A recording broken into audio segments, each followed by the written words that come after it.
ইসলামে যেসব মজা করা হারাম বলা হয়েছে: 1. কারো উচ্চতা নিয়ে মজা করা, কাউকে খাটো লম্বা নিয়ে হাসাহাসি করা, গীবত ও অপমান ইসলামে হারাম।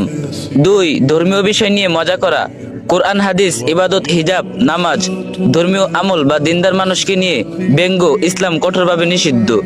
3. কারো গায়ের রং নিয়ে মজা করা, গায়ের রং আল্লাহর সৃষ্টি, এটি নিয়ে মজা করলে আসলে আল্লাহর সৃষ্টি নিয়ে উপহাস করা হয়। 4. মৃত ব্যক্তিদের নিয়ে মজা করা হারাম। 5. কারো ওজন নিয়ে মজা করা হারাম, ওজন নিয়ে ঠাট্টা করা শুধুমাত্র অশালীন নয় বরং ইসলামের দৃষ্টিকোণ থেকে হারাম। 7. কাজ নিয়ে মজা করা হারাম, কাজ বা শারীরিক অবস্থান নিয়ে অন্যকে হাসানোর চেষ্টা করা হারাম হতে পারে, বিশেষ করে যদি সেটা অপমানজনক হয়। এই ভিডিওটি অন্যজনের সাথে শেয়ার করুন, আর যে যত পারেন কপি লিংক করে দিন। وينشط ذا